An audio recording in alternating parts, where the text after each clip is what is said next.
Thank you for tuning into Devotions. Okay, all this week, we are on Daniel chapter 7. So I'm talking each day just about something that I feel is important personally for us to do because of what we see happening in the world and the fulfillment of prophecy. Okay, so we're looking at the future is in God's hands. So many people are afraid of the future, but listen, do not be afraid. God is in control. He's in control. So our lives are in his hands. Look at Daniel 7:15. Now here's Daniel. He's a man of God. Remember, he was in the lion's den. I mean, there were times in which he came close to dying. They were going to do horrible things to him, but he trusted in the Lord. But after he saw these visions of what was going to happen in the future, and especially about the terrible beast, about the Antichrist, and everything that is coming, it really shook him up. He says in verse 15, Daniel 7, as for me, Daniel, my spirit within me was anxious. You ever feel anxious? And the visions of my head alarmed me. Okay, this is a hero of the faith. I mean, he's seasoned in the Lord. He's about 80 years of age. Okay, so of course we get nervous about things. But remember this, my unknown future is in the hands of an all-knowing God. If you're going through something right now, and you're like, wow, I don't know how this is going to turn out. I don't know if I'm going to be able to finish those classes, or I'm not sure. Are these treatments really going to work? Listen, don't worry about it. It's in God's hands. Say, God, listen, I'm going to praise you for this day. I'm going to trust in you. Settle the matter of heaven. And just, God can do miraculous things. Look at me in John 10:28.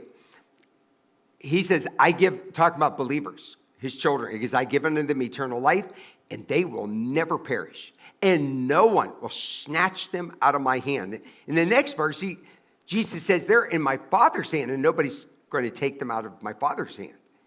Okay, so we're in God's hands, and nothing bad will come to a child of God that's in God's hands unless it first comes through the filter of God's love. And he has a reason and a purpose. He's molding us, making us into the men of God, women of God. This is how we become strong, through trials and trusting in the Lord. Isaiah 14, verse 24. The Lord of hosts has sworn. Listen to this. This is interesting. He goes, as I have planned, so it shall be. And as I have purposed, so it shall stand. What's that mean? God says there's certain things that are going to come if you like it or not. I mean, you can pray all you want. It's not going to change it. He said, now, when you pray, first of all, you're going to pray what is God's will. And for some of you, he'll say, well, it's your will for you to have this illness. I mean, I know somebody's listening and they say, it's never God's will for anybody to be sick. Listen, I got news for you. You got to die sometime, right?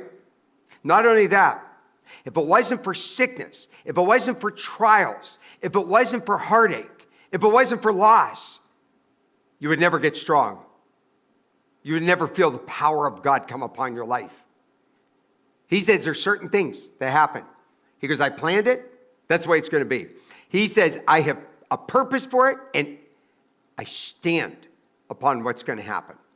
That's something really to think about. No matter how far out of control things seem to be, they are never out of God's control. I like that. I mean, we look at our government right now. Right now, America's just a mess. You go, oh, could things get worse? Yeah, it could. I think it's going to get so bad, I really think there might be a great revival coming. Because I think bad things are going to happen here in America to people. But listen, we're not going to worry about it. Our lives are in his hands. So today I want you to pray. Say, God, I'm not going to worry. I'm not going to be anxious. My future is in your hands, and I'm just going to trust you.